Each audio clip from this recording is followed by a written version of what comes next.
星と深淵を目指せ。お二人ともまたお会いしましたね。キャサリン、何かオイラたちにいい依頼はない？依頼ですか？そうですね。本日の午後、教霊院で行われる学術報告会にて、なんて？さらに詩を読んだ後の皆さんの反応も写真機になんでそんな依頼があるんだよ。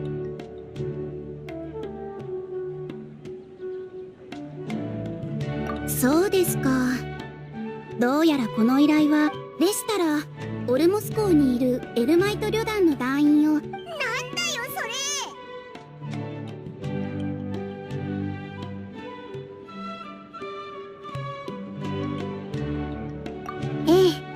傭兵たちの反応もきっとちょっと聞きたいんだけど、これってどんなやつからの依頼なんだ？依頼人ですか？実は単にあなた方がこういうことをするのを私が見たいだけです。もうバレちゃった。実際に依頼を引き受けてくれるのを期待してたのに。人間観察をする絶好の機会だわ。ナヒーダだったのか。オイラもキャサリンがそんな変な冗談を言うわけないって思ったぜ。うん。星と深淵を目指せからかしら。それ初めからってことじゃないか。それでお前もう十分休めたのか？ええ、前にあなたたちと別れてからずっと深い眠りについて長い夢を見ていたわ。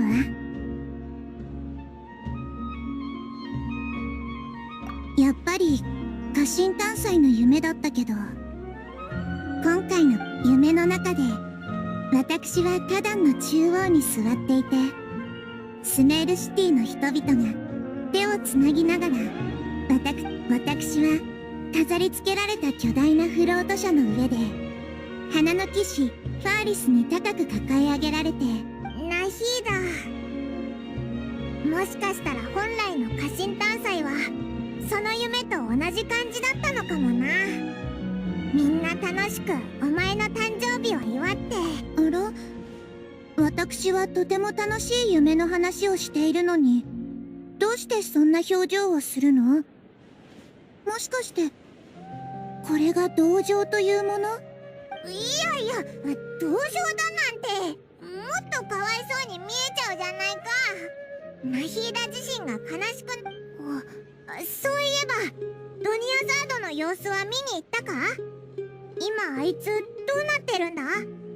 あれから風魔池の人が部外し。ええ、目覚めた後彼女のお見舞いに行ったわ。病状は安定しているとはいえ、人の身に生じる死域ともいえるマリン病は世界でも今の状況からすれば、賢者たちが何をしているのか。おお、万が一家臣短日の輪廻。ええ、賢者たちを調査し計画を阻止することを一番に考えたな。冒険者たちのみんなわ。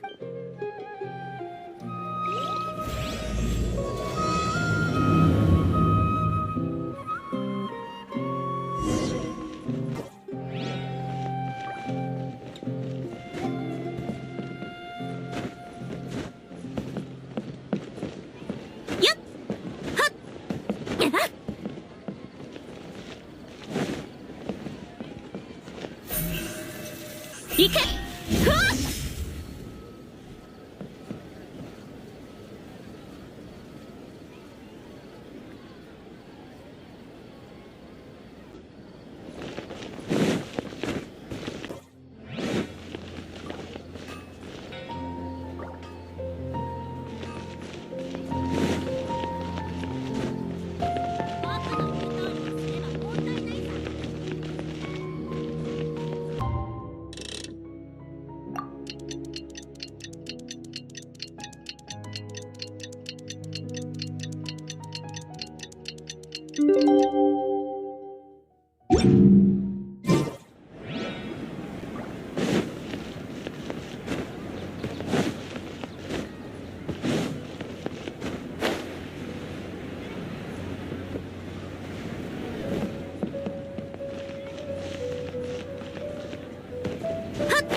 瞬く間にはっ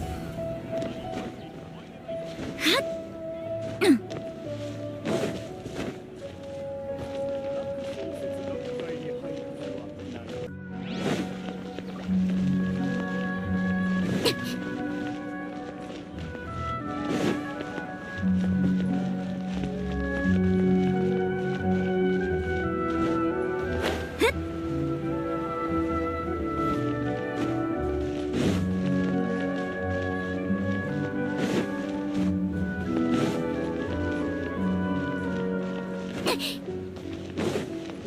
でうまくいかないんだ。全く意味がわからない。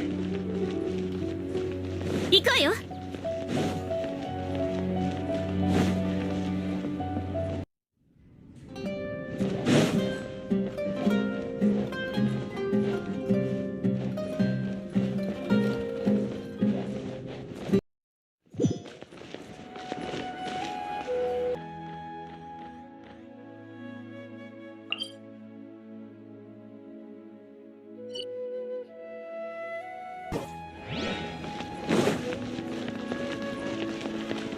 よっ、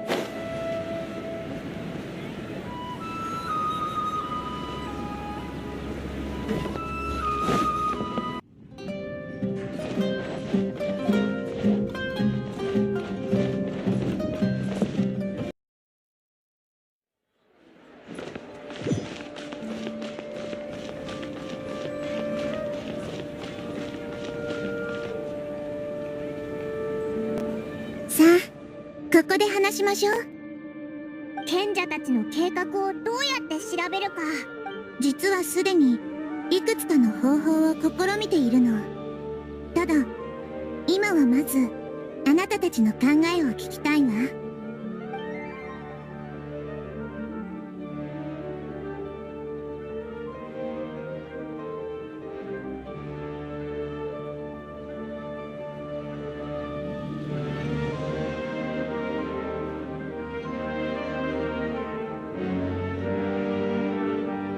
ダメよ。リスクが大きすぎる。見つかるリスクのことか？ううん、そうじゃない。私が言ってるのは関係のないそんな方法。己の目的のために民の安全をないがしろにする賢者たちと同じになってしまうじゃない。それもそうだな。さすが神様だぜ。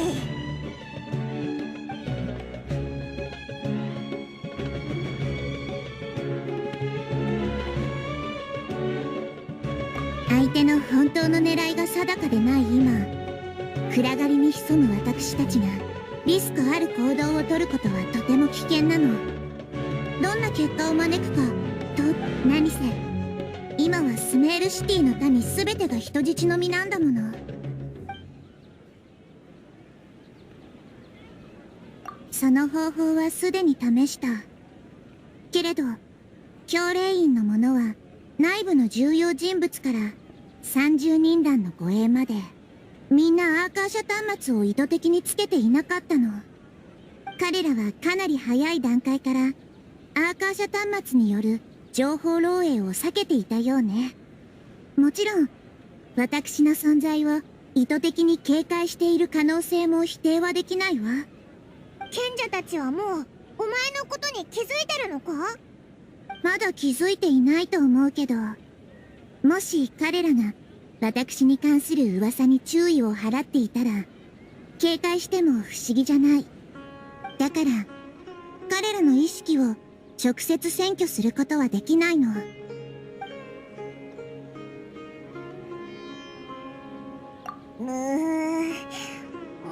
うどうしようもないの、ナヒーダ。実はまだ方法があるんだよな。お前はすっごく頭がいいんだし、実行不可能な案を先に否定しておくことでこれから出す実際の計画に重みをも。分かってるって。でもお前は知恵の神だし、こんな。あら、そうなの？私の考えはこうよ。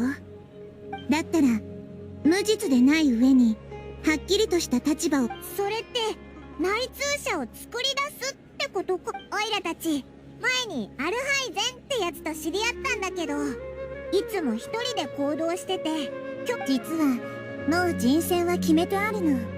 セタレという。セタレ。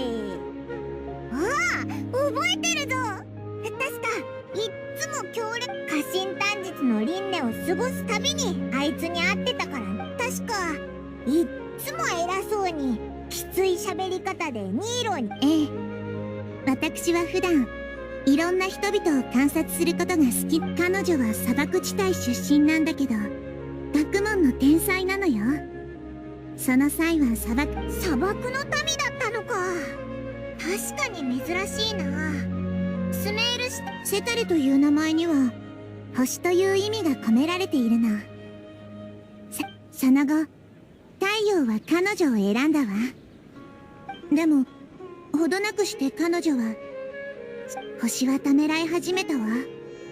こんな太陽に協力するよりも。でも結局彼女は白昼の光に執着するあまり、恥じる思いを心の奥底に隠してしまった。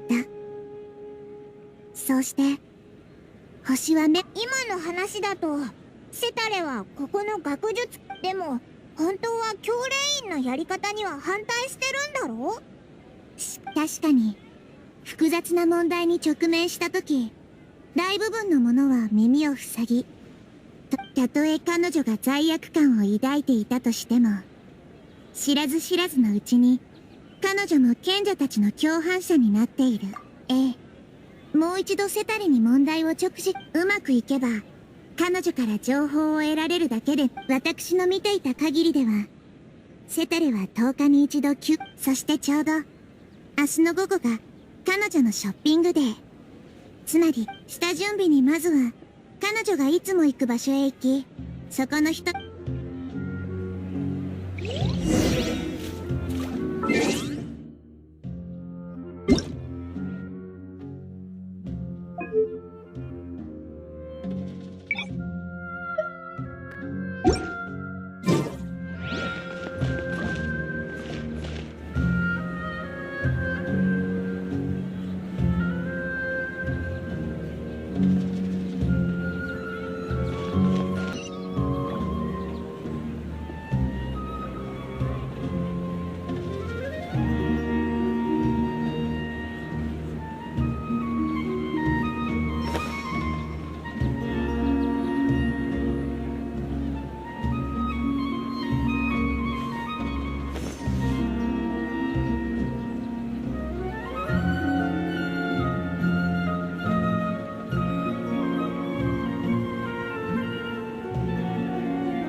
For work-life balance, but I think this is pushing it.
This should be Sataria's favorite fortune-telling spot.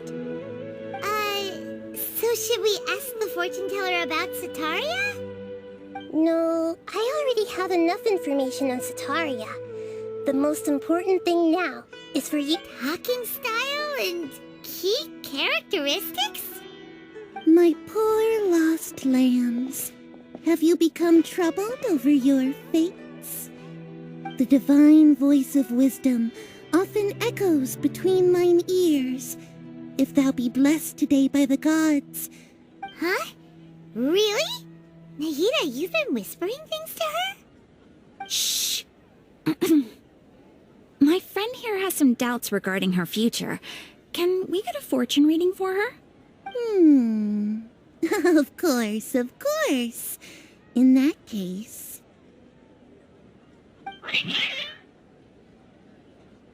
Uh-huh. It would seem that Harut and Marut are quite wary of you. Perhaps, at some time in the past, you have somehow offended the gods. Only mocking the god of Animo, questioning the lord of Geo's financial savviness, and brawling with the god of Electro. Do those count?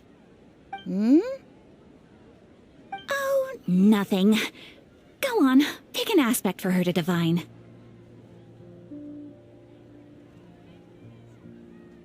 Love prospects? No problem at all.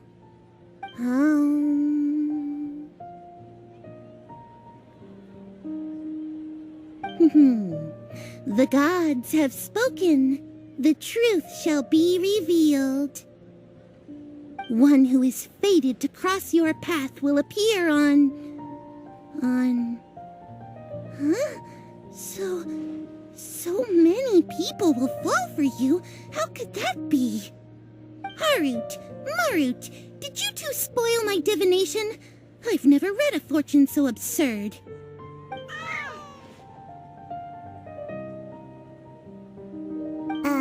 Actually, Paimon thinks this is probably the most accurate fortune-telling you've ever done. I admit that the orientation of today's celestial matrix is, suboptimal. As such, there will be no charge.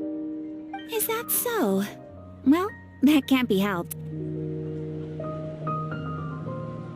If you were to bring some food offerings for Harut and Marut on your next visit, perhaps they could help you reverse the wheels of fate.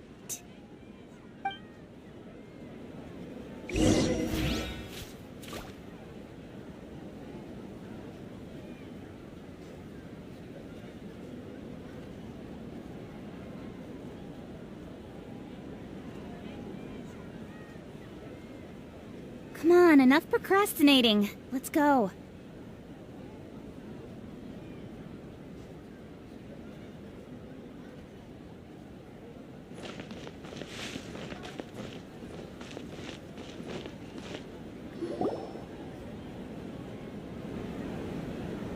Is this another one of Sataria's favorite stalls?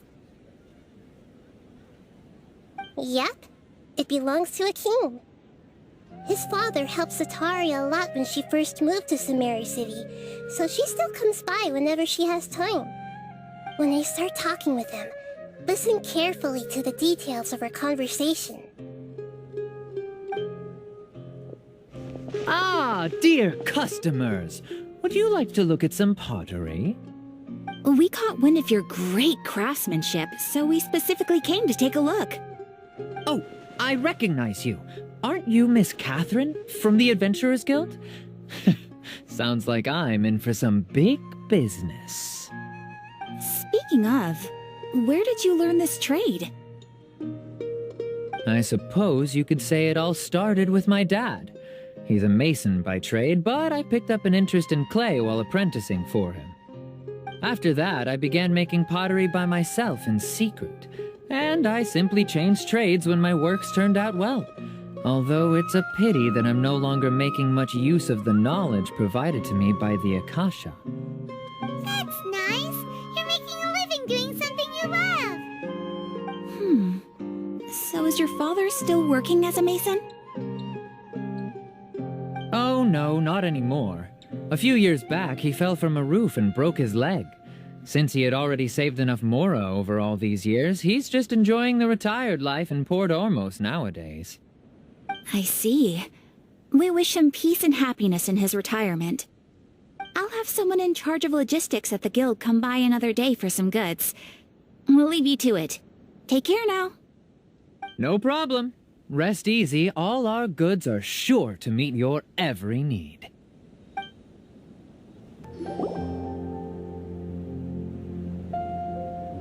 This should be our final stop. Sataria's always thinking of this restaurant when she's working at the academia, so she always comes by whenever she's out in the city. Nahida, you've really thought of everything. It's my duty to protect Sumeru's citizens, after all. Hi there. I feel like I've seen you down by the docks before. Huh? Sorry, I don't quite remember. If I recall, you were having a discussion with someone about shipbuilding at the time. Ah, that's right! I've always been really interested in feats of marine engineering. After all, I grew up in Liyue Harbor and spent my entire childhood staring at the ships going in and out of the port. I came to Sumeru to study, but failed to make it into the academia due to my lack of talent. But I'm still discussing all kinds of problems with different scholars, and I'm continuing to study and perform research from the restaurant's basement. I'm sure I'll get to the academia after their next round of exams. What an admirable spirit for learning! Amazing! Sure, but you'll find hardworking people wherever you go. So this restaurant has a basement as well? Huh.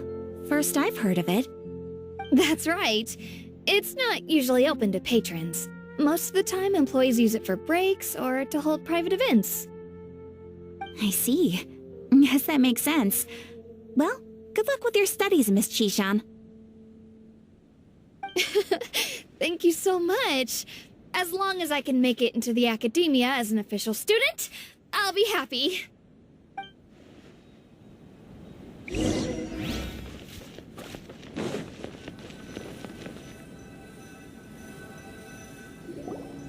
So, was that everybody?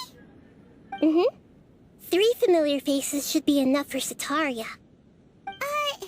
What's the point of all the information we've collected? Nahida, you still haven't told us how you're planning to make Sataria face her problems.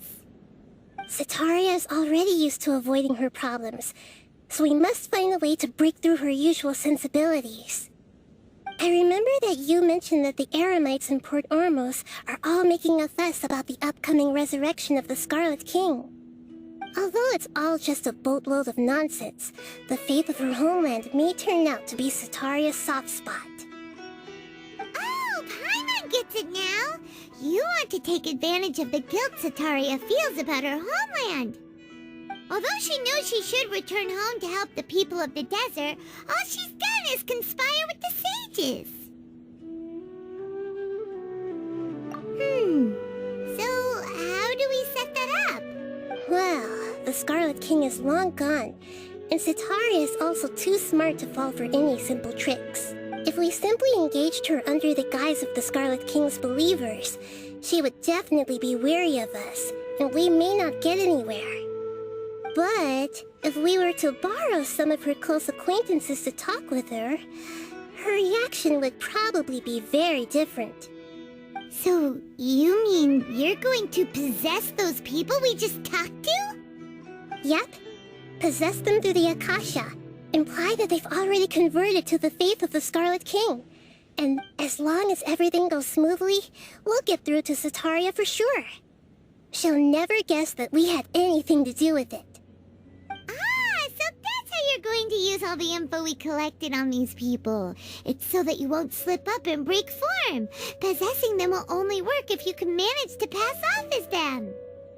Exactly. So, best of luck with impersonating them. Huh? Best of luck? But we don't know how to possess anyone. That's no problem at all. I'll just share all their senses with you once I've possessed them. As long as you're also wearing an Akasha terminal, the effect will basically be as if you've possessed them yourself. Huh. That is pretty convenient. But why does she have to do this? Can't you do it yourself? Although I've been observing humans for a while, I've never been good at imitating them. You're not wrong. It's always been painfully obvious whenever you try to pass as Catherine. If it was at all possible, I would have preferred to leave these people alone. But seeing how things are now, I probably should just accept it and push on. Yeah, don't Don't beat yourself up over it. We're only doing this to help everyone, and we'll only be borrowing them for a little while anyway. Alright, then let's give it a go tomorrow afternoon.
Here she comes! Satori is here!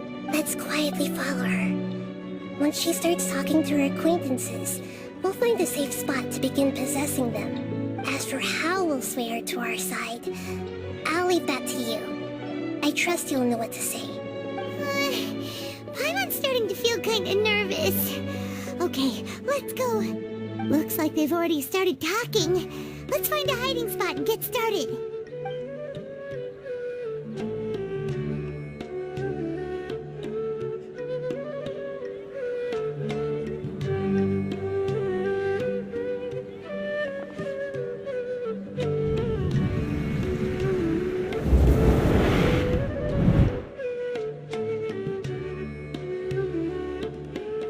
That's right. You really can't force anything when it comes to love. And besides, everyone around me has a very different background and outlook. Are you still listening to me, Nabia? Oh, of course I'm listening. You were talking about troubles with your love life, right? I heard everything you said. Okay then. You just seemed a little distracted for a moment there. Strange. Your cats seem pretty worked up. Is something wrong? I always thought they were quiet, happy kitties. Oh, what are their names again? Ah, that's right. They are just little darlings, aren't they? Harut and Marut. So, which fortune do you want me to read for you today? You must have come for another echo of the divine voice of wisdom. I'd like to get another reading on my love prospects, but to be perfectly honest with you, I feel like I've been a real mess recently. A mess? Well, could you do a reading on how long it'll take me to finish my current project at work? I really just want to get it over with. I hear you. No problem at all. The gods will reveal the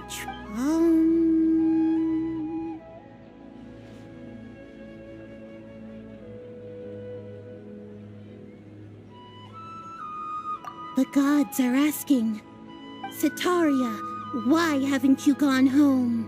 Why haven't I gone home?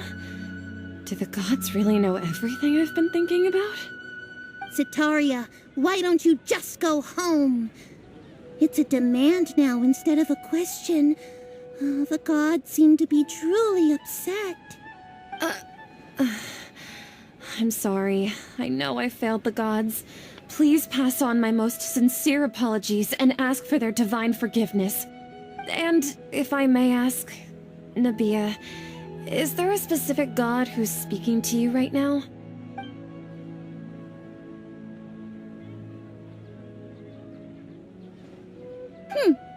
What an inconsiderate and naive question. The god who is speaking to me is, of course, the wisest and mightiest of all. the Scarlet King. The Scarlet King? No wonder he would make such a demand of me. Oh, wait a second. The Scarlet King passed away a long time ago. Even though news of the Scarlet King's resurrection has been spreading like wildfire, it's all just a misinformation campaign from the academia. How can the Scarlet King still exist in real life? What insolence! I am the Scarlet King's most loyal believer. Do you wish to refute his voice of wisdom? Oh, no. As a child of the desert, I am only reveling in his power upon learning that his divine glory has touched even this city. I will think very carefully about his demand of me. I'm sorry, I must go now. Wait!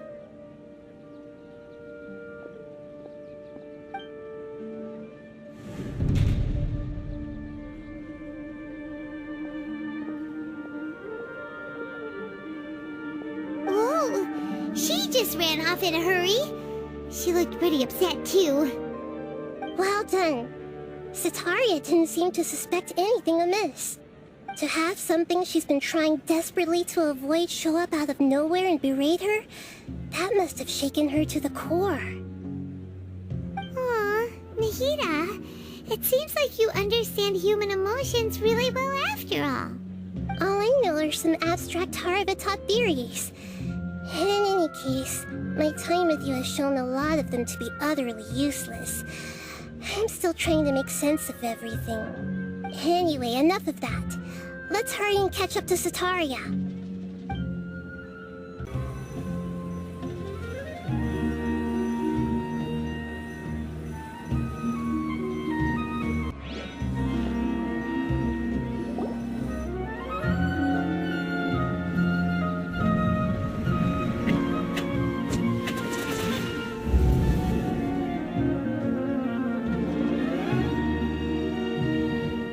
It's okay. I just got caught up in something. Oh, actually, didn't you ask me to help you look for work? What kind of work were you looking for again?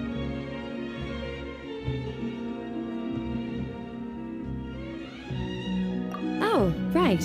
Your old man's craft. How could I forget? Speaking of, how's he doing? Is he feeling any better? Huh? Wasn't he nursing a leg injury? If I recall correctly, his strong arms had always been his pride and joy. He sprained his arm a while back while trying to show off his strength. I thought you'd heard.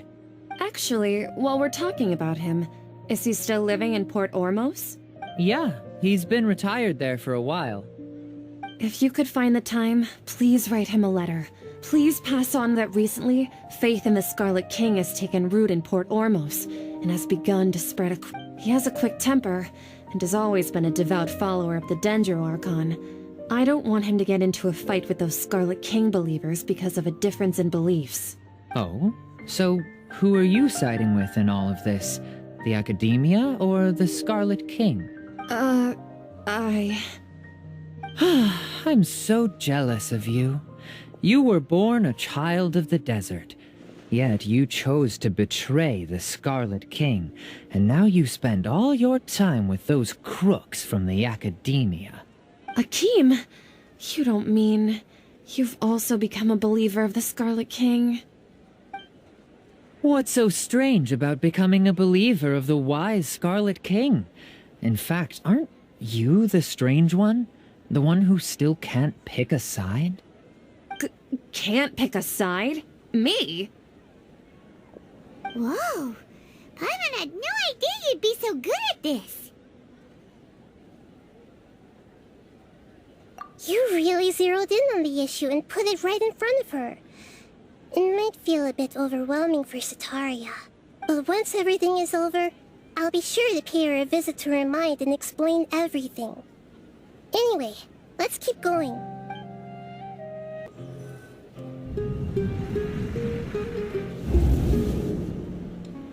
So, Shishan, have you noticed anything weird in the city lately? Like, as if someone was trying to preach to you about something?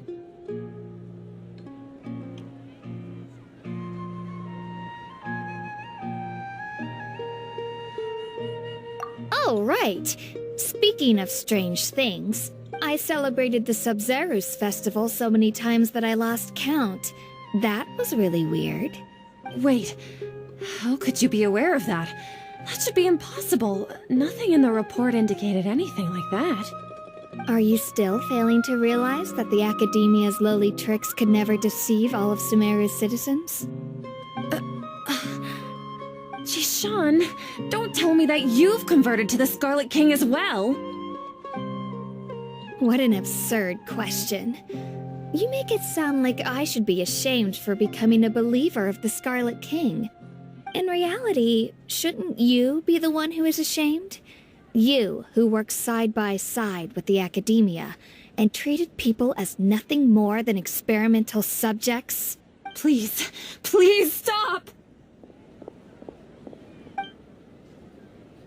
Even now, Sataria's still trying to run from her problems. She can no longer justify everything to herself. Hey, she's trying to talk to the guards! What should we do? This is the most important part of all. Quick, get ready. Mercenary, you're a member of the Corps of 30, correct? Please help me pass a message to the Matcha right away. The situation in the city is getting out of control. Please, try to remain calm, miss. Tell me what's happening in the city. Heretics are infiltrating the city, and they've already converted many residents to their side. Heretics?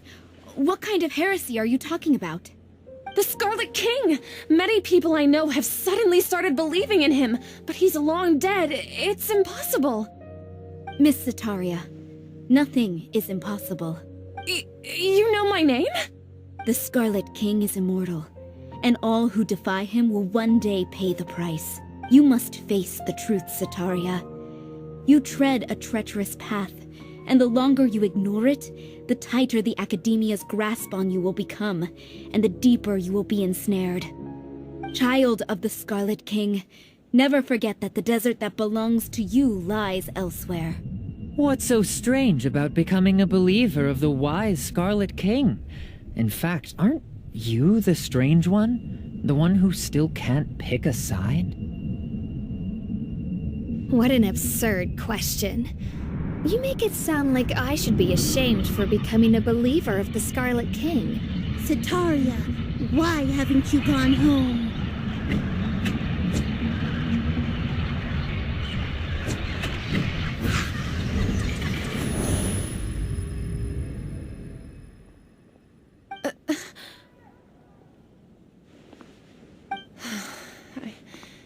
It seems that no matter where I run, I only keep finding more believers of the Scarlet King.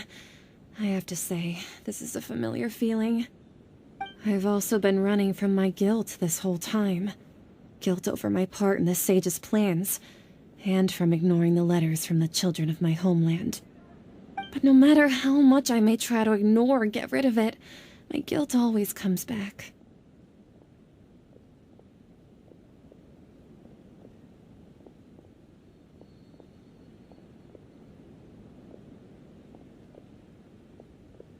You won't necessarily lose your research opportunities by facing the truth. Besides, did you really want to conduct your research while carrying such heavy feelings of guilt? How do you know me so well? Are you truly just a believer of the Scarlet King? Or are you the god himself? That's not important. The important thing is to pass judgment on the Academia and its sages, and to correct their mistakes. If you could provide some assistance in this matter, perhaps it could serve as a form of atonement. I've actually never believed in the gods, but I've always believed in serendipity. Your appearance must be a fated opportunity for me to get out of this wretched situation. Please tell me, what can I do for you?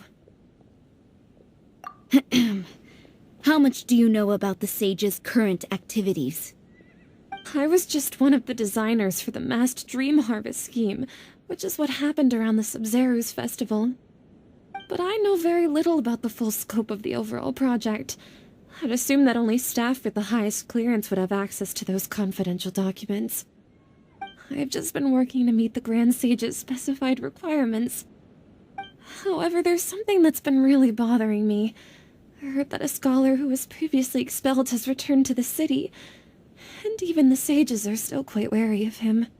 To fight against the academia, we will need to figure out the nature and the purpose of their work. Is there a way for us to get access to the confidential documents you mentioned? It should be possible if we're willing to take some risks. After all, I'm an assistant to the Grand Sage, and I've been working on many tasks outside of the project. One thing, though, I won't be able to transfer the documents to you through the Akasha once I get my hands on them. The sages have always closely monitored all activities within the Akasha.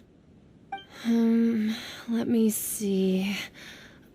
let's use the most primitive method. Send someone to pick up the documents tomorrow evening at the Academia entrance. The Academia entrance. Wouldn't that be too conspicuous? Don't worry about that. I assure you, this won't be a trap. I'm only suggesting this location because it'll draw more scrutiny for me to leave the Academia again. It'll be safest for me to distract the guards long enough to hand you the documents. All right, I trust you. So, if I were to successfully complete this task, would it mean I've atoned for my wrongdoings? That'll depend on the judgment of the Dendro Archon. The Dendro Archon. That's right. Her people are the ones we have endangered. As the God of Wisdom, she's also the one responsible for judging and guiding the scholars. Maybe it's time for me to find a god to believe in. Just as Nahida predicted, we've managed to bring Sataria to our side! The Traveler's execution was ingenious. She's the one who deserves all the praise. Well, now that we've made plans to meet again tomorrow evening, all we can do is pray for Sataria's mission to go off without a hitch. Pray? But if we're going to pray to the gods, aren't we just praying to you? God of Wisdom and Guardian of the Scholars? No. The truth is the true Guardian of Scholars. I've always believed that. Anyway, let's meet again tomorrow evening at the Adventurers Guild.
Catherine, we're here!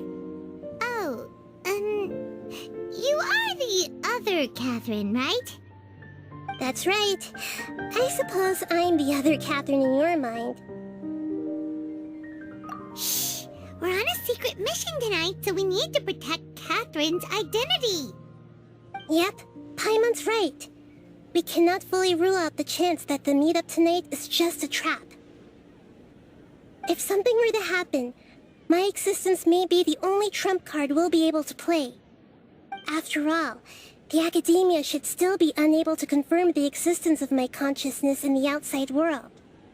Yep, exactly, just what Paimon was thinking. Anyway, enough about that. Let's just make sure to be on our guard. Off? What do you feel is off? It's the middle of the night. Of course it's quiet. You're not getting paranoid, are you? No, I think she's right. It really is a lot quieter than usual. If you look around, there seems to be fewer people on the streets. I'm not sure if this is the case for the entire city, though. Huh. Maybe it's just a coincidence. Maybe Sataria figured out a way to not only distract the guards, but also to get everyone to go to sleep early, just so we can exchange the documents in peace. I also can't quite figure out why things feel a little off. But now that we're here, let's go ahead and meet her as we planned. Well, regardless, as long as you're here with us, Paimon feels a little safer.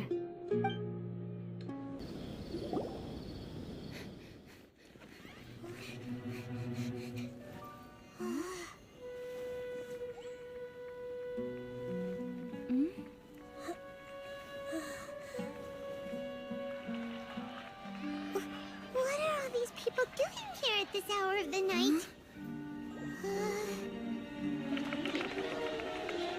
Ah, the triumphant hero returns at last. And to a rather spectacular welcome, even if I do say so myself. You're the outcast, expelled from the academia. Indeed I am.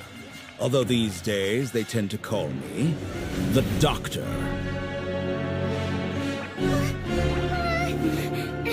If you're looking for your researcher friend, she has already been taken into confinement. With some basic caution, she could have discovered the listening device on her person. Clearly, she lacks the degree of rigor expected of a true scholar.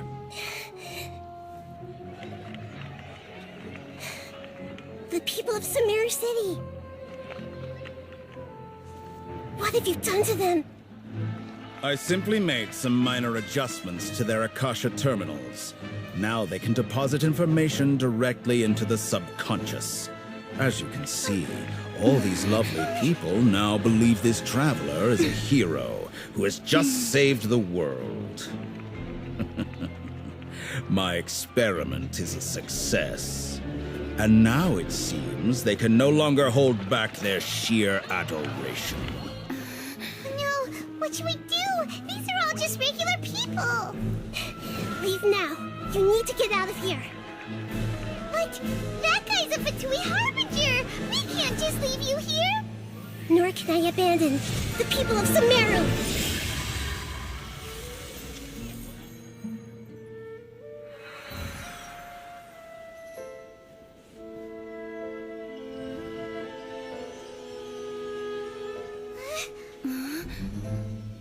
Don't worry. We'll meet again outside of the city.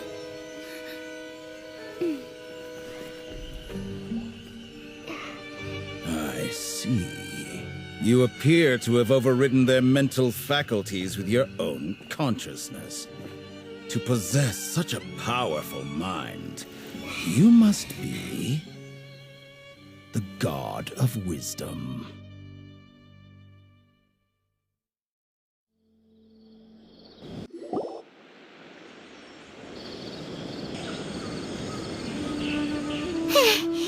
This should be far enough. Paimon needs to catch her breath first. Is Nahida going to be okay? We only made it out because of her.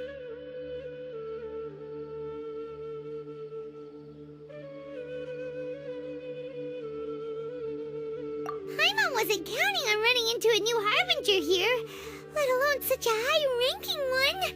That guy was number 2. So scary. He called himself the Doctor. Remember, Kainari told us about him. Sataria did say that someone who once got expelled from the academia came back recently. And that even the sages are wary of him. Yep, sounds like she must have been talking about the Doctor.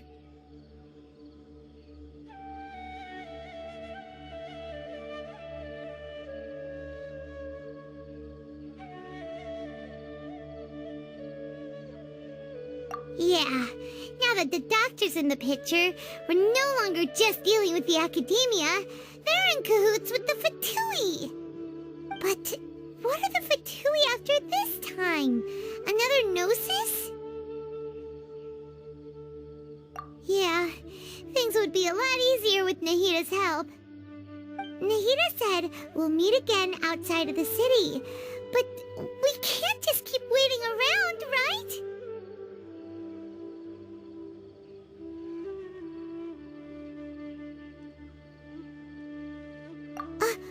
You mean...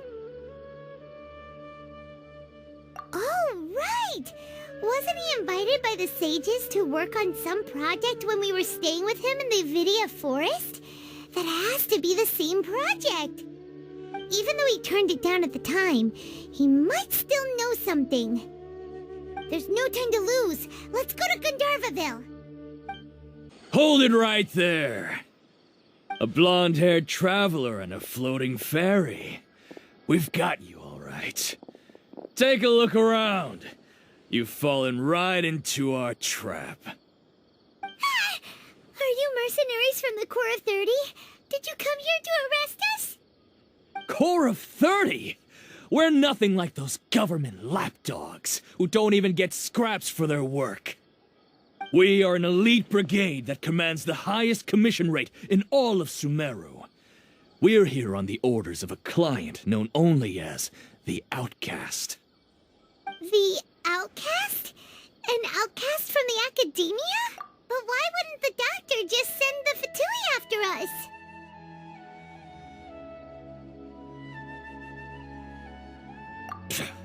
Still wasting time on idle chit-chat. We'll shut you up soon enough. Get them! You're up, traveler! That was pretty rough. Is that what elite mercenaries are like? Yeah, looks like we'll have to keep our guards up. But this doctor guy seems like a pretty tough opponent. He knew exactly where to set up an ambush. Did he predict that we would try to find Tainari? Going up against smart people is tough. Anyway, let's keep going. Oh, it's the Traveler and Paimon. What are you two doing back here? Kale, it's nice to see you again. Are you doing all right? To be honest, I'm not doing too well. My Elazar has been progressing at a faster rate lately. I'm finding it harder to complete more intricate tasks. As a result, Master Tainari is taking me off the patrol schedule. He will only allow me to stay here and coordinate other people's tasks. Oh, Kale. Speaking of Tainari, did he go off on patrol? We're here to talk to him. Oh, Master Tainari? He just left the Avidia forest a little while ago. He was headed to part3. He left? But isn't Tainari always saying that he never wants to leave the Avidia forest? He even turned down the sage's invitation. I thought it was weird too. Master Tainari always prioritizes his work as a forest watcher above everything. He almost never leaves his post. He left in a hurry this time though. No, I only found out that he left through a message he left behind. He also made sure to delegate all his tasks using a schedule. To leave in such a hurry? I'd guess he had something urgent to take care of. Master Tainari originally studied in the Amorta Darshan of the Academia, and part3 is something like the Amorta's research base. Many rare shrubs and grasses have been planted there for research. I know that before he became a forest watcher, Master Tainari once spent a long time conducting research at part3. A research base, huh? Gotta wonder what kind of research Tainari just decided to work on all of a sudden. Oh, we don't have a lot of time, so let's go look for him at part3.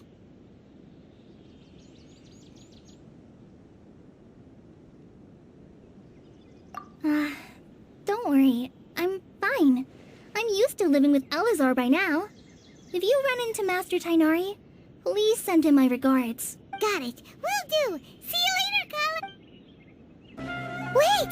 Look who it is! Thank goodness you're okay. We were so worried about you.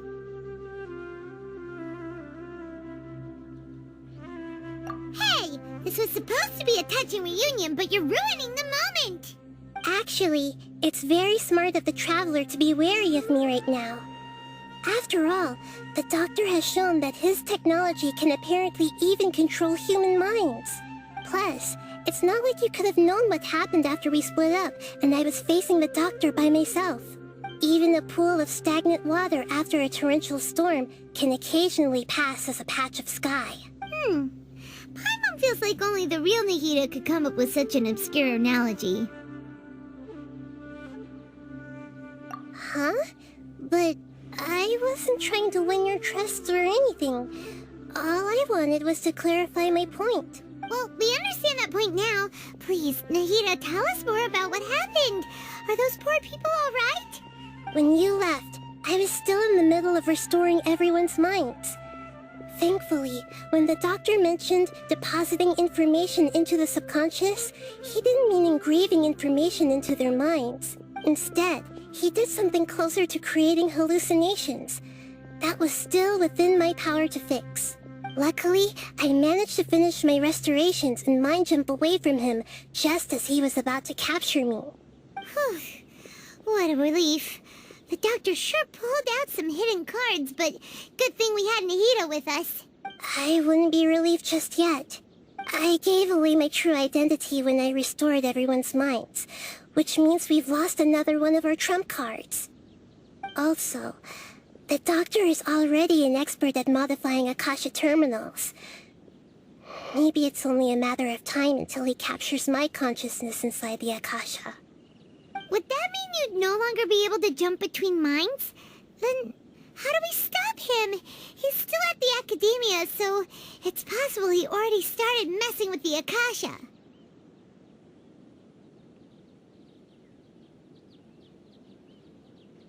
Ugh, it feels like he's toying with us. What a nasty piece of work.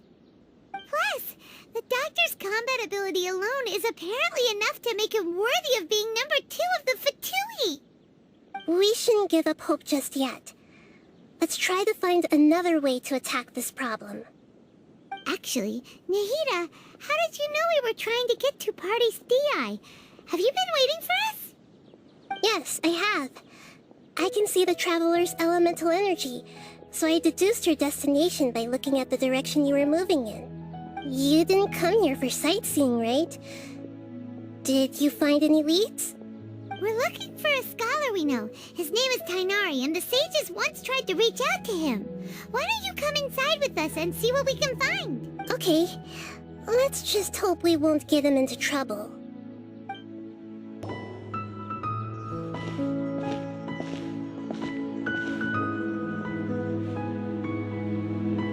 Traveler? It is you! Ah! The voice! It's Hypatia! Ah, what a pleasant surprise! It's so nice to see the two of you again. Who's this? She's a scholar we met in the Avidia Forest. When we last saw each other, she was still training in the... what's it called? Satyavada life? Oh, I see. That's right, we're old friends. You've come at just the right time. Ever since I've come here, hardly anyone has even talked to me. Hypatia, you're way too excited about this. Actually, for you to leave the Avidia Forest means... you're not in training anymore? Wait, no. Did you already finish your training and reach Paripurna life? What do you think? My consciousness has already managed to make contact with the divine. You did it! Congratulations! It's so exhilarating to share this sublime joy with others at long last! When my consciousness made contact with the gods, what a supreme and unparalleled experience that was! That sounds incredible!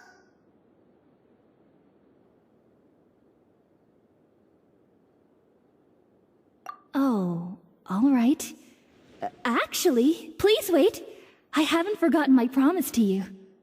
Remember? I promised to help you understand what you saw from Irminsul once I gained deeper insights. My current self has not only gained true insight, but I can even help you establish a direct connection to the consciousness of the divine. You can do that? I've never heard of anything like that, but if you want to give it a try, I'll do my best to protect your consciousness during the process. Hold on. I brought some spirit borneo with me. This is still a crucial part of the ceremony. We're using that incense again? All right now. Hold my hand. I'll help you establish a pathway to connect your consciousness. Okay. Ready?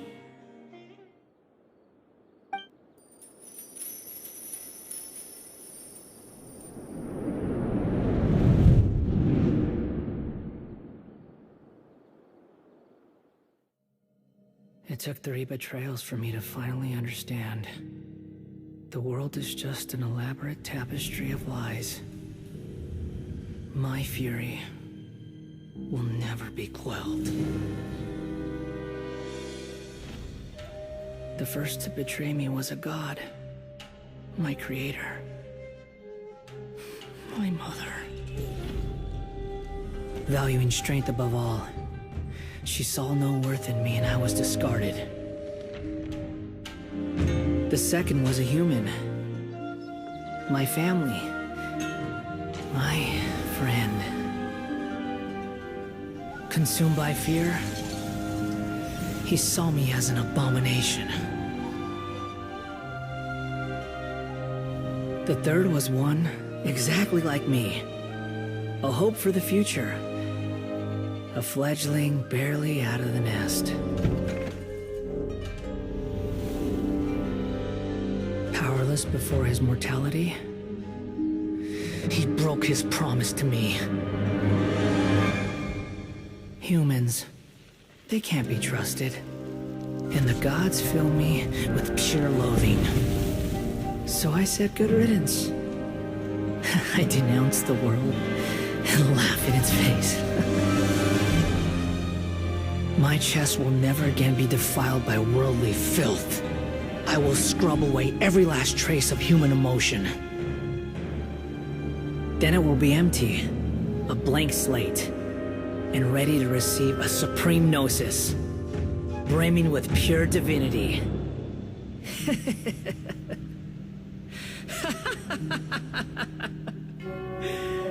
There is no need to fear.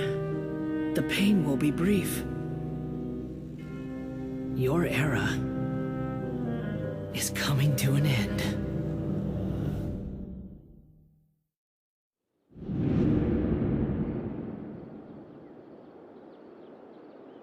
What was that?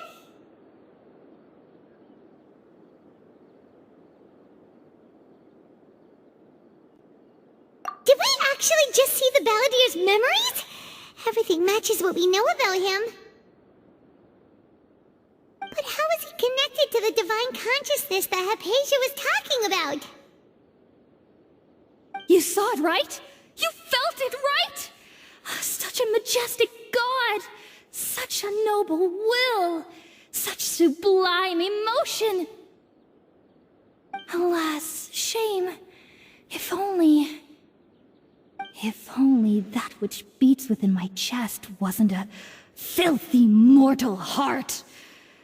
Oh, great and merciful God, please grant me forgiveness and salvation. Do you understand now? I'm afraid this is no Puripurna life, but rather... Ah! You! Why are you so mean to me? Why is everyone hiding from me? I found divine wisdom. Shouldn't I receive praise and honor? Haven't I uncovered that light in the darkness? Hypatia? That's how I always thought everything should be. Wait. Have I already lost my mind?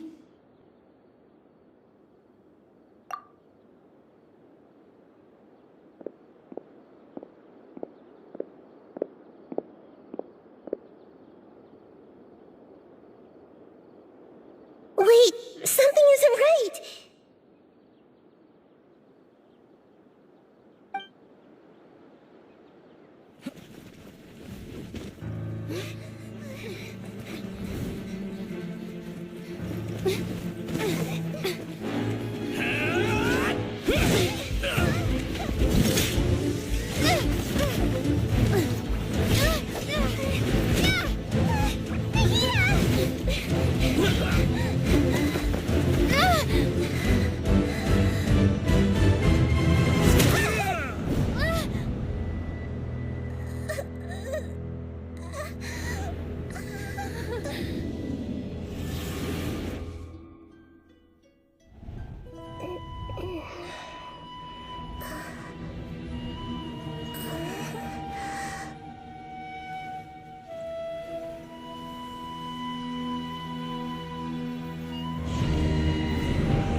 Okay, we finally lost him.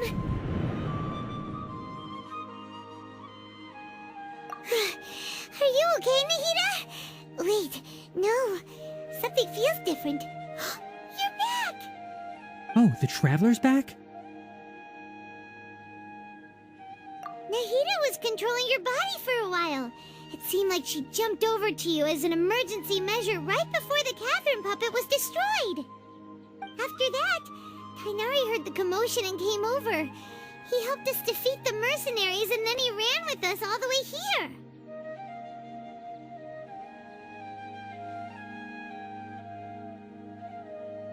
What? You swapped places? You mean your consciousness also went into Nahida's body? Wait, then where is Nahida's consciousness? Where is she now? I never imagined that an individual's consciousness could be transferred around like this. Had I not seen it with my own eyes, I would have never believed it. I don't think this can be achieved with current human technology. Also, while we were running, the consciousness in your body told me to pass on a message. She said, "The doctor has found a way to trap my consciousness, so I can't journey with you anymore. But even in a moonless night, a shower of starlight can still drown out illusions and lies." Oh no! Nahida's trapped in the sanctuary of Sumeru for good this time. Was that message all she left for us? It's pretty vague.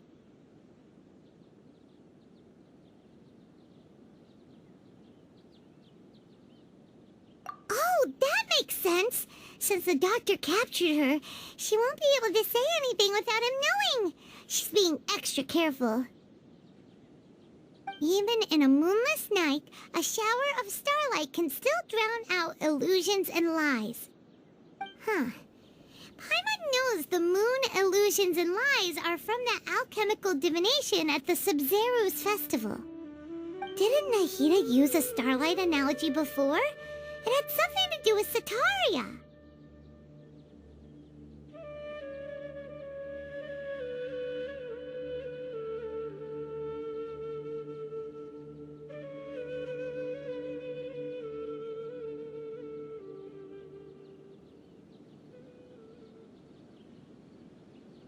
Oh, that makes a lot of sense.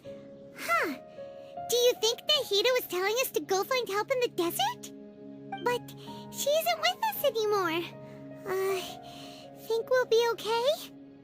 Paimon, you said Sanctuary of Sumeru. Does this mean that this Nahida you're talking about, the consciousness who was occupying the Traveler's body, is the Dendro Archon? Your guess is correct, but the situation's a bit complicated, so it's really hard for us to explain right now. That's all right. A scholar's curiosity doesn't need to be appeased right away. As for the complicated nature of the situation, Safe to say, I have witnessed that for myself. I've spent some time with you, and it looks like the Dendro Archon's also on your side, so I trust you. Thank you, Tainari. Oh, actually, we came here to ask you a question. What do you know about the project that the sages have been working on? Ah, that. While I was indeed invited to join that project, the sages were always secretive about its scope and goals, so I eventually declined. All I know is that that project has something to do with the restoration of Irminsul.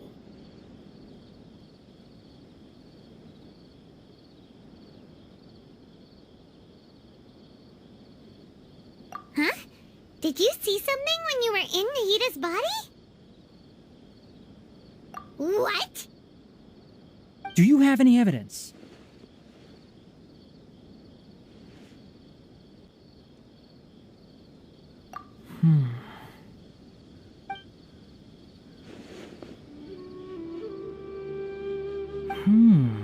So that's what happened.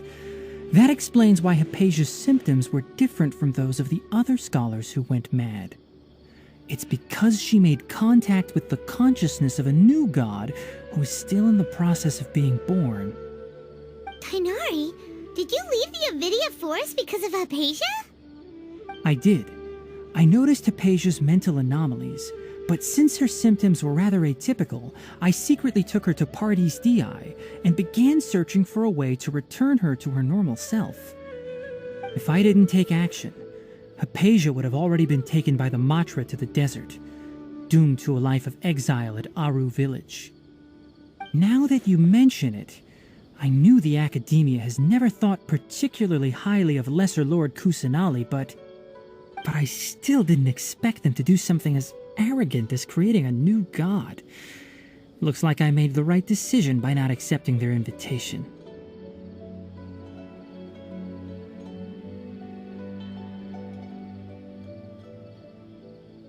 The Doctor and the Balladeer. We have 2 Fatui Harbingers in Sumeru. Sounds like we're in for a bad time. From your description, I don't think they've completed their project. There may still be room for us to intervene. But then, what is the connection between creating a new god and restoring Irminsul? Yeah, it feels like we're still nowhere close to figuring out the sage's goals.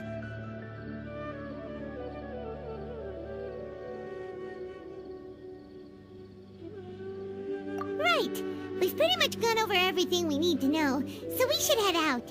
How about you, Tainari? What are you going to do? I'll stay here for now.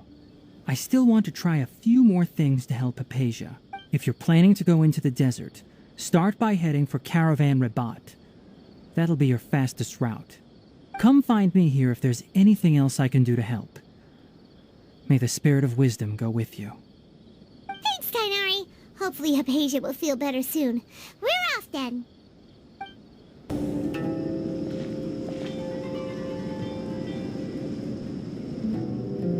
We finally made it to Caravan Rabat. It's pretty lively here. So, just past this wall is the desert, huh? Oh, wow. Paimon remembers hearing people call this the Wall of Samiel. It's made to block sandstorms from the outside. Oh, if it's this tall, it's gotta be the divine work of Greater Lord Rukkhadevata, right?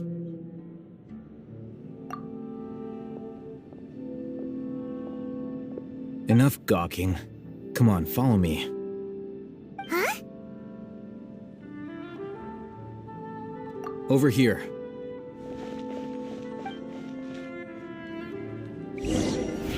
Oh, Hatham went that way! Let's hurry up and follow him. Wonder what he's up to.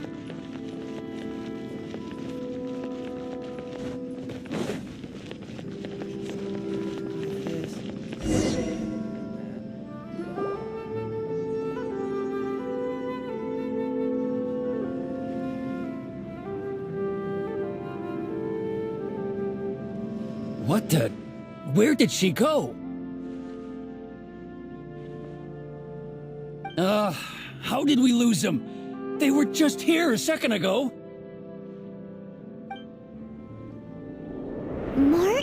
government mercenaries? Who are they working for this time?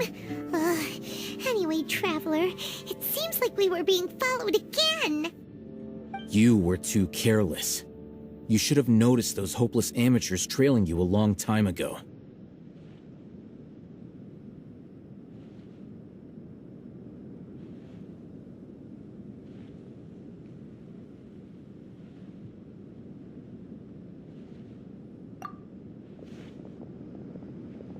There's no need to thank me.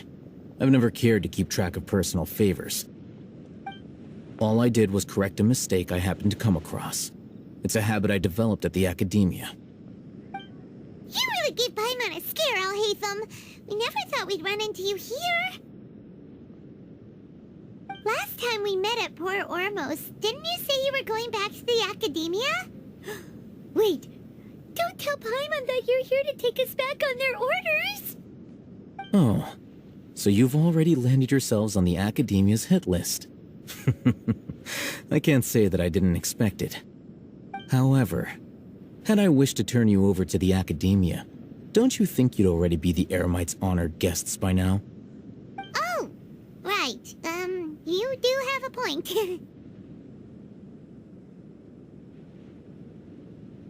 I have no interest in running errands for that project. As a scholar, I've always belonged to the camp that promotes researcher autonomy.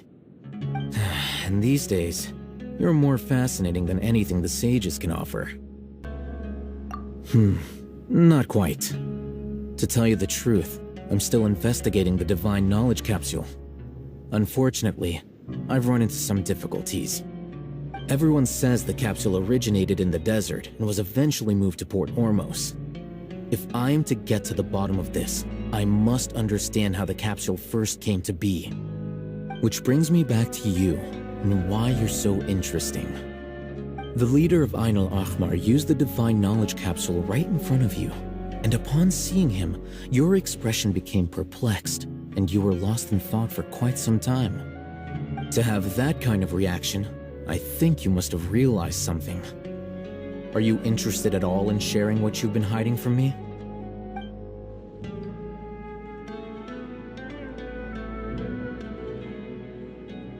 Alhaitham, you really have a ridiculous eye for detail. What kind of person even notices or remembers stuff like that? So that's your answer. Well, I do work for the academia after all. So considering that, it is indeed wise to keep your cards close to your chest. But that does prove you do have some undisclosed information about the Divine Knowledge Capsule. Am I right?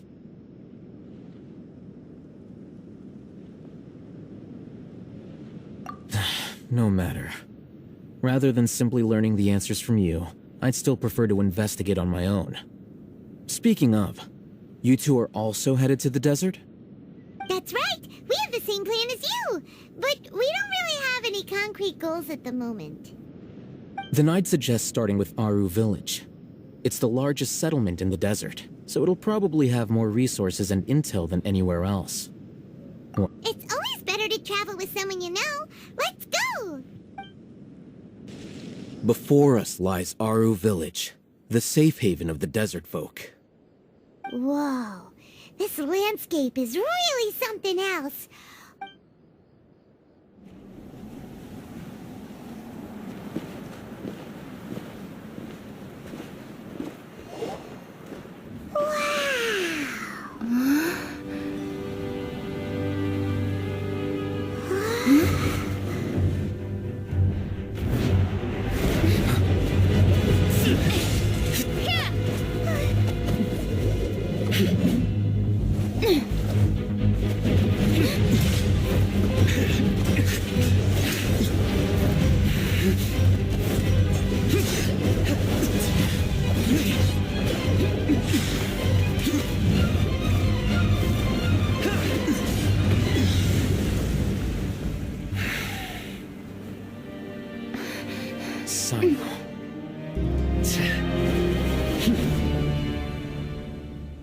Unless my memory fails me, we have barely spoken 2 words to each other before now at the academia. Would you care to enlighten me as to when and how I invited the General Mahamatra's wrath? Oh, Hatham. Do not think you can escape my judgment just because you managed to escape my attack. Judgment? So that's how you'd characterize your actions here, is it? Or would elimination perhaps be a more accurate description? Had I used my full strength, not even this traveler would have been able to stop me. Though styled like an assassination, I sought only to ensure that my target would be unable to flee or resist. Standard practice for the Matra, as well you know. Seemed to me more like your own personal touch. Who is that, Alhaitham? Did you call him General Mahamatra? Yes. General Mahamatra Sino, head of all the Matra at the Academia. He's a formidable hunter, and the ultimate nightmare for any who have committed academic crimes. You seem to have placed a lot of trust in Alhaitham, to the point of blocking an attack for him. If I were you, I'd never choose to side with him. I wouldn't believe a single word that comes out of his mouth. I have been pursuing this scribe for a long time. I urge you, stand back and do not seek to defend him any longer. Otherwise, there will be consequences. Has Alhaitham done something wrong? Hyman doesn't think he's as bad as you've made him out to be. I won't waste my breath explaining things. Alhaitham, I saw it during our fight. Take it out. The divine knowledge capsule you're hiding on your person. Unless you want me to retrieve it for myself. Very perceptive of you. Nothing escapes a Matra's senses. Wait, the divine knowledge capsule? Didn't it fall into the Matra's hands in Port Ormos?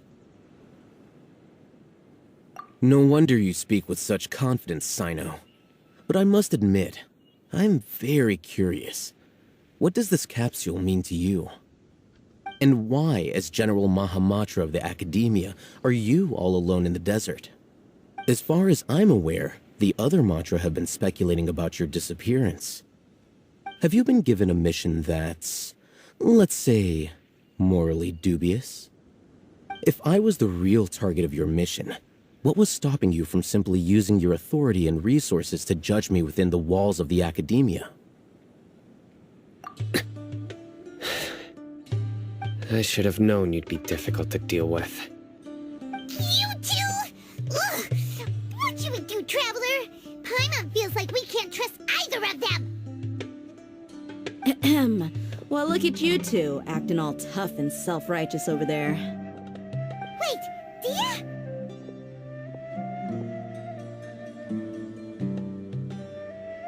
Great! Finally, someone that we can trust! You gotta help us out here, otherwise these two are gonna start fighting again!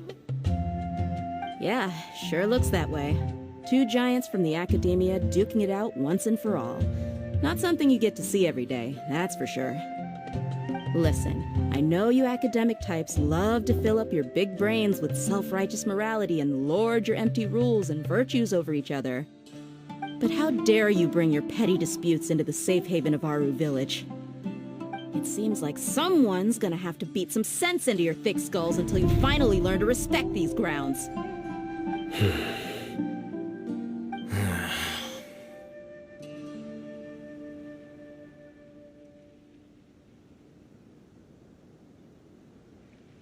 Hey, did either of you hear a word I just said?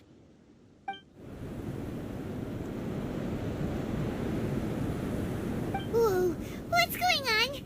The wind's so strong! Is this a sandstorm? Paimon's gonna get blown away! Another sandstorm? What's up with these recently? Hey! All of you, over here, quickly! We have to take cover! Someone's calling for us! Oh, this wind is too strong! Let's get over there! That sounded like Candace. Come on, you two. Jeez, are all of you Academia folks such hard work? Move it! All right, stop yelling.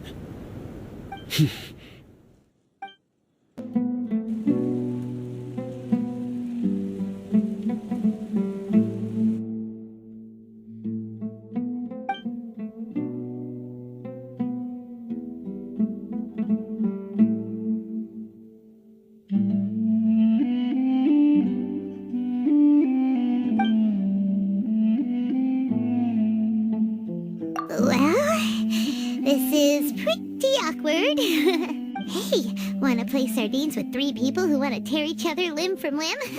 Sure, why not? Sounds fun. The air is so thick and heavy. Paimon can hardly keep floating anymore. My sincere apologies, everyone. This is the home of our village chief. I will have to ask you to make do with this small room until the sandstorm dies down. Please, let me introduce myself. I am Candace, protector of Aru village. Our savior has come at last! Nice to meet you, Candace. The name's Paimon. Thank you so much for helping us. There's no need to thank me. It's only right to help each other when the weather gets rough. Wow, she's so gentle and caring, like a nice older sister. Unlike those guys over there. All right. Now that we're all better acquainted, we should return to the topic at hand. As a guardian charged with the responsibility to protect my fellow villagers from harm, I was observing your conflict from afar, even before the sandstorm started. And now that you have set foot within our village itself, it is all the more my responsibility to make absolutely sure that you pose no threat whatsoever to us. So please, have an honest and sincere conversation with one another, and put your hostile feelings to rest. If anyone dares to start anything again while they are under this roof, I will not hesitate to send them out for some quality time with the creatures of the sandstorm. Oh, on second thought, Paimon may have misjudged Candace's character. And that goes for you too, Miss Dia. Do I make myself clear? All right, we got it, Candace.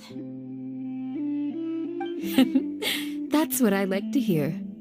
So, which of you will begin? I was supposed to be a mediator, but I might have gotten a little too involved just now. Anyway, one of those two should probably start talking. Wait, that was you trying to be a mediator? I have nothing to hide, so there's no shame in explaining myself. While Alhaitham wasn't wrong about the other Matra not knowing my whereabouts, it's not because I've been assigned a morally dubious mission. Rather, I've chosen to exile myself. Huh? Exile yourself? A little while ago, I discovered that there was data missing in the Academia's project planning and development files. What little they did report clearly did not match the project's actual progress. As General Mahamatra, I had the responsibility and authority to request an audit. However, to my surprise, the person responsible for the erroneous data was none other than Grand Sage Azar himself. I tried to investigate the issue myself before submitting a formal audit request, but I soon found that all leads and potential pieces of incriminating evidence were carefully concealed from me. I began to realize that they were cautious of me from the very beginning. Unsurprisingly, the Grand Sage rejected my audit request as soon as the submission reached his desk. He even said to me, "The power of the General Mahamatra is granted by the sages. You have no right to judge us." So they really are up to no good. I realized then that to the Grand Sage, the Matra are nothing more than tools for the sages to assert and maintain their control over knowledge. The vows that we took, the principles that we strive to uphold, they are meaningless to the academia of today. I believed it would be wise to flee the academia before the sages had a chance to take action against me. This way, they can no longer see nor predict my actions. I will never give up on this investigation. There's no need for someone else to give me power or authority. Once I find the truth, I will administer judgment by my own name. Sino seems to have the same goal as us. We're all investigating the sages. Plus, now that he's no longer the General Mahamatra, he somehow feels a lot less scary. Well, Sino, if that's your story, then why did you see Alhaitham as a it. When I was investigating the matter in the academia, I overheard a conversation between Alhaitham and a sage. The sages asked you to investigate a blonde-haired traveler. Do you dispute this, Alhaitham? What? Like many parts of the project, this assignment was undocumented. Now throw in your suspicious behavior with the Divine Knowledge Capsule, and I think we deserve an explanation.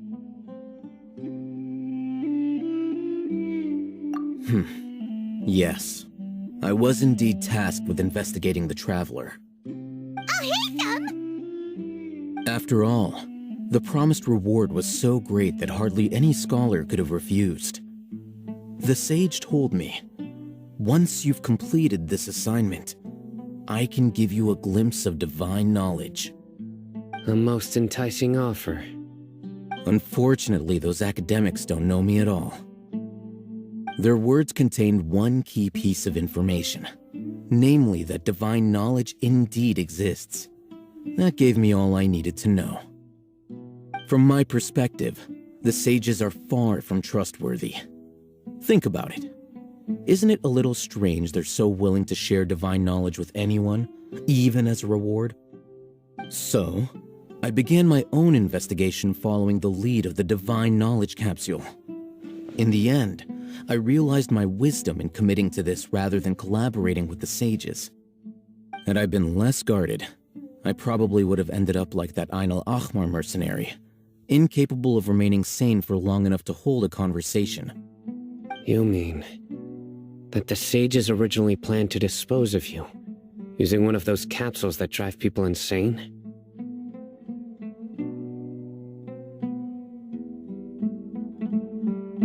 I'd already given up on the assignment by then. I only told the academia I was waiting in Port Ormos for you to appear so they wouldn't suspect anything. So it came as quite a surprise when I encountered my erstwhile target while investigating the Divine Knowledge Capsule. Criminals do love to talk about coincidences. Even though I ran into the Traveler by chance, I had no intention of providing assistance to the academia. Also, you should remember, you were the ones who decided to follow me and strike up a conversation after I left that tavern.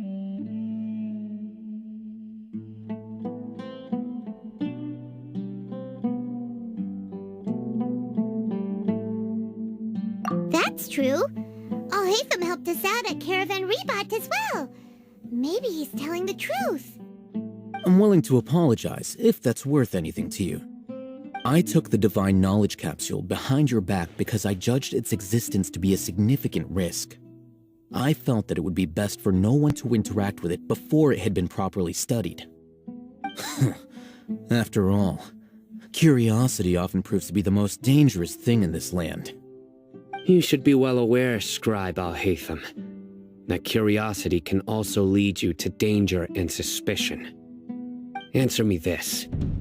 Did the sages share any information about their project with you? Have I not made myself clear? You and I are both distrusted by the academia. Do you really think they would tell me anything? Fine. Although you haven't completely proven your innocence, I won't regard you as an enemy, for now. As you wish. Good. I'm glad to see you two clearing up your misunderstandings. And now you, Dia. I believe it's your turn. Oh, sorry. Whatever the boys were talking about must have been so boring that I spaced out. My situation is pretty straightforward. My employer, Dunyarzad of the Homayani family, is friends with the Traveler and is currently recovering from her illness at home. I had nothing going on, so I decided to return to our village for a visit. I was actually looking forward to a pretty exciting time getting back together with everyone here. But then I saw these two random guys in the middle of a pointless argument. It ticked me off, and things went downhill from there. Is that all? Well, I will admit that definitely sounds like your style. In that case, welcome back, Dia. That's more like it. I missed you all so much, Candace.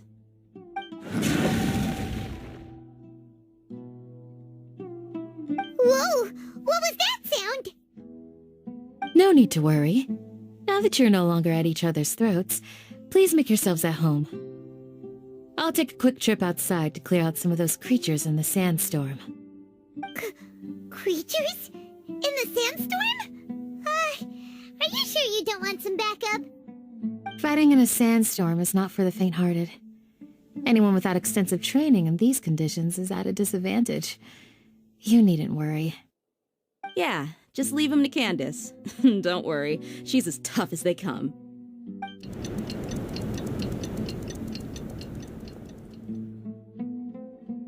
The wind's died down. That means the sandstorm's over, right? Candace still isn't back yet, though. Is she alright? Maybe we should go out and check on her. When you put it that way, even I'm starting to feel a little worried. All right, let's go. We've been here long enough, and the boys are as chatty as the floor. Whew! Candace, you're still fighting? You've been out here dealing with these creatures the entire time? Yes. They just keep coming in waves. I've lost count of how many I've defeated. Before I realized it, even the sandstorm had stopped.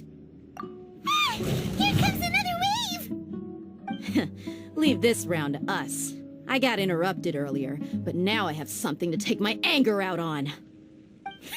It's been quite a while since I've seen the flame mane in action. I'll leave these to you then. I'll be sure to put on a good show. Let's go! The creatures stopped appearing. Was that the last of them? What we fought just now was probably the aftermath of the sandstorm. So we should be safe for the time being. Well fought, everyone. No injuries, I hope. Huh? Who are you? Ah, my apologies. I haven't had a chance to greet you yet. I had my hands full taking care of the village's elderly and children. I am the chief of Aru village. Everyone usually calls me Uncle Anpu. Sir, I am also originally from the desert, but I have not been back for some time now. May I ask if such sandstorms are common? I can't say they've always been common, but recently the storms have become increasingly severe and frequent. Besides sandstorms, we also occasionally get earthquakes. According to an investigator who stayed in the village a while ago, these unusual natural phenomena are related to the withering of Irminsul.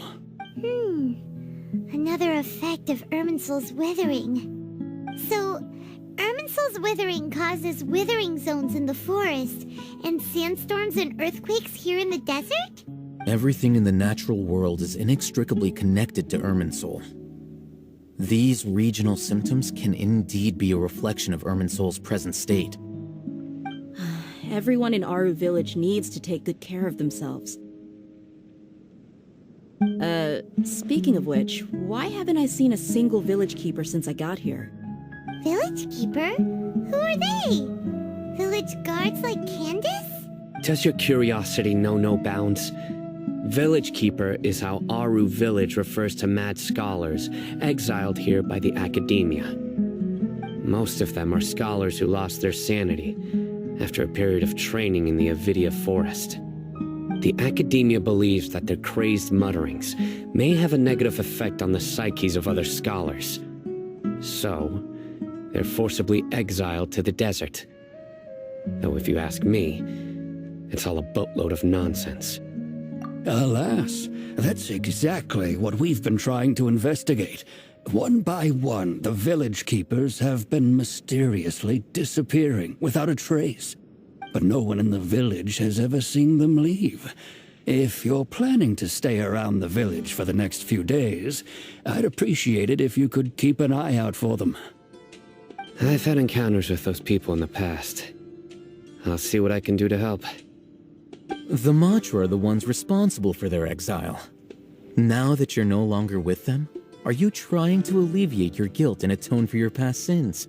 I'm fascinated by how you think. Mock me if you will, but if you are guilty, I will eliminate you, regardless of my position or identity.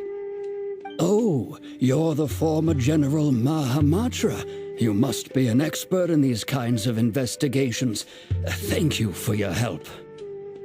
Is it because you're reminded of Hypatia? Oh, these poor scholars. First they lose their sanity, now this! We need to help get them back home, safe and sound. But, is it really a good idea to tag along with Sino? You seem like you really don't trust him. I'll be grateful for the assistance. No doubt you will do a better job than some of my former subordinates. Let's start by finding a spot to share what we know so far.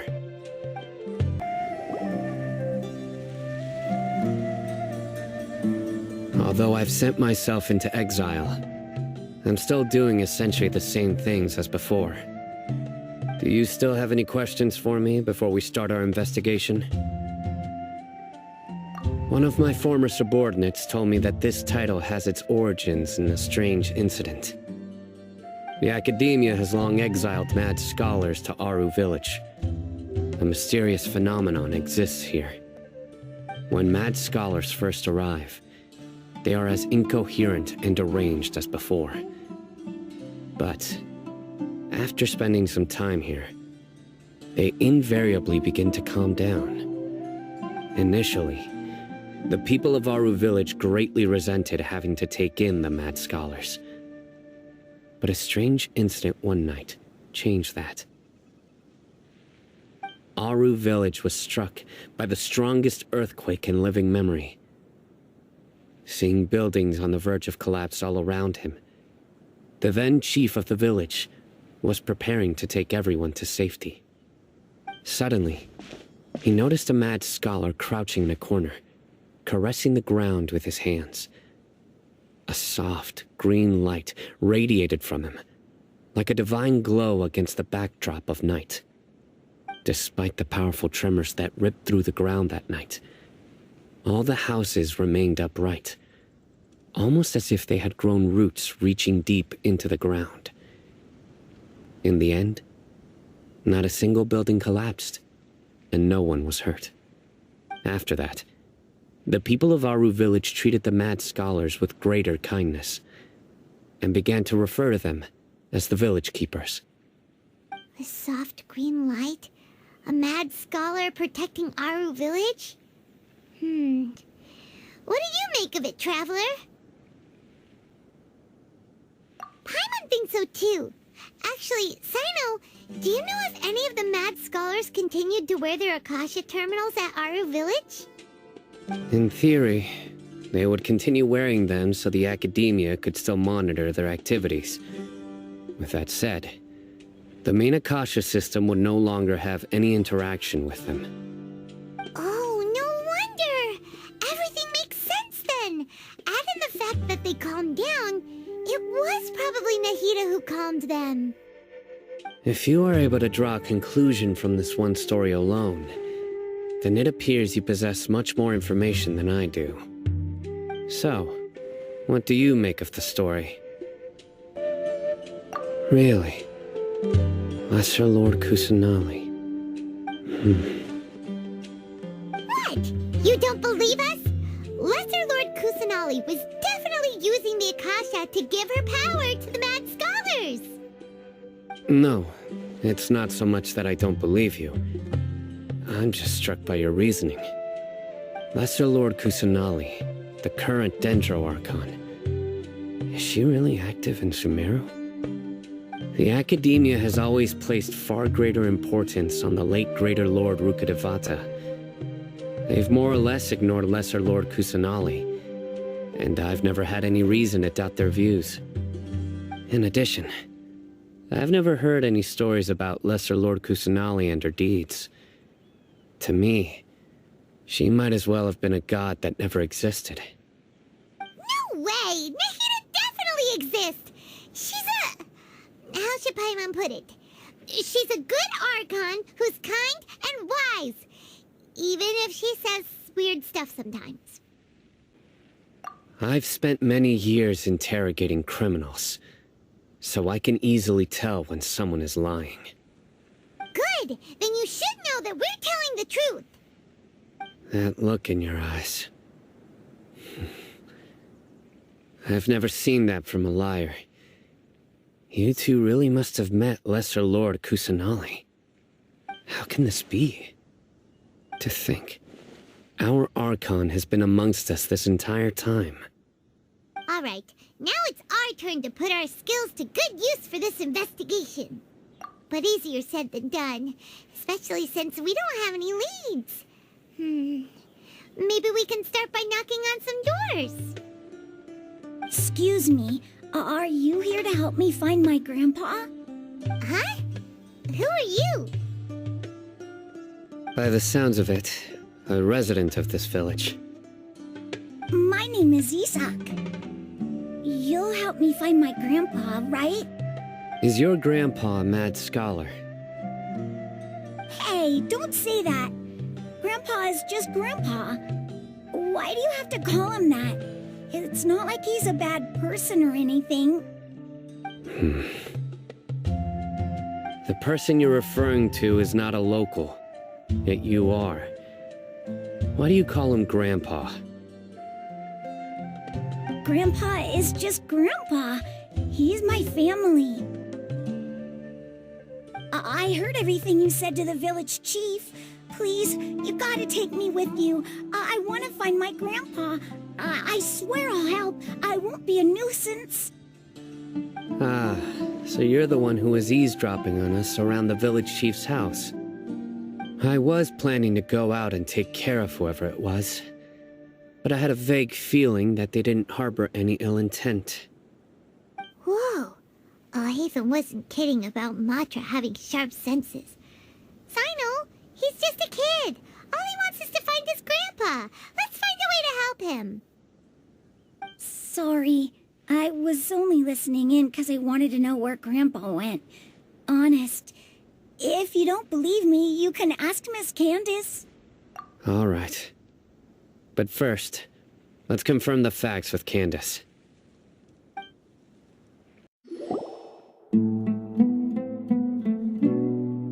Sino is super vigilant.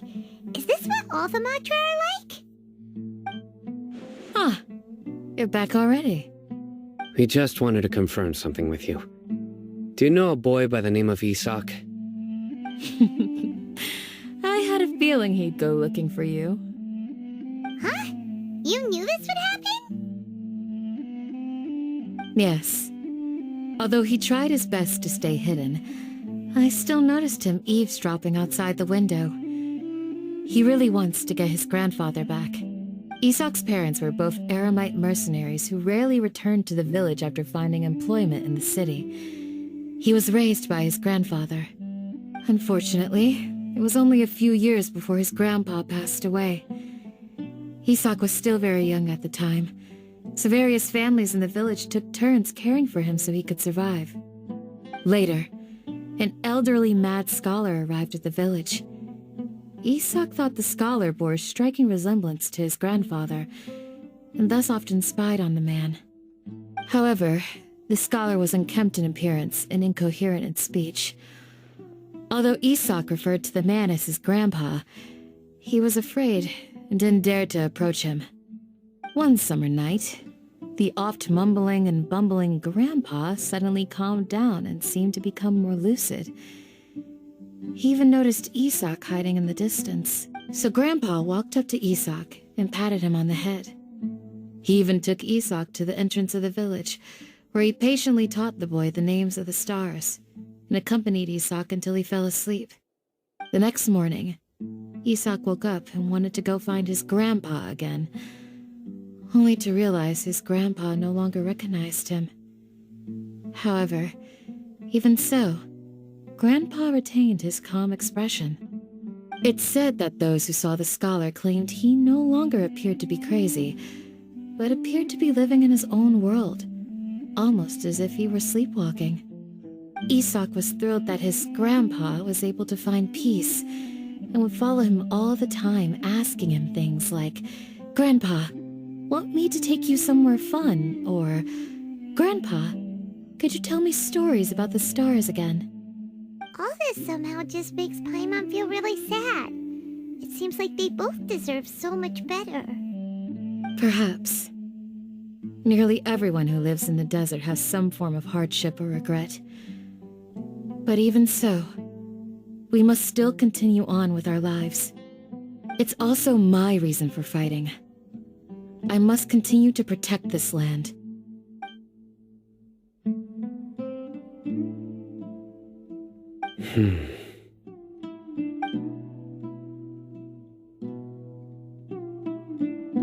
Maybe the people have always had a considerate god watching over them. Huh? What did you say, Sino? No, nothing. As long as Esau keeps his word and doesn't get in our way, we can take him along. Perhaps you are more compassionate than I gave you credit for. Please accept my thanks on Isak's behalf, Sino. Hey, Isak! Oh, it's you guys! We've cleared everything up. Let's go find your grandpa. Really? Wow! Thank you so much! Yeah! All right. Let's ask the local residents some questions first.